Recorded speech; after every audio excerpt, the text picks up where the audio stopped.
ये गोल गोल गोल गोल गोल ड्रॉ इसे ड्रॉ ये पूरा मार करो मेरे ও পুরে সর্বনাশ তিনটে গোল খেলা তিনটে গোল উড়ে গেছে ও পুরে বাইরে ভাই ও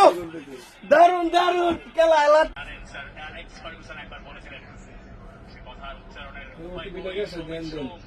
আর কি বা করবেন হামজা চৌধুরী আর কি বা করা ছিল তাদের এভাবেও হারা যায় এটাই হয়তোবা হামজা চৌধুরী তিনি ভাবছেন যে ম্যাচটায় পরতে পরতে রং ছড়ালো এই বিমর্ষ হামজাকে কেউ দেখতে চাইবেন না 4 গোলে শুরু হয়েছিল বাংলাদেশের স্বপ্ন দেখা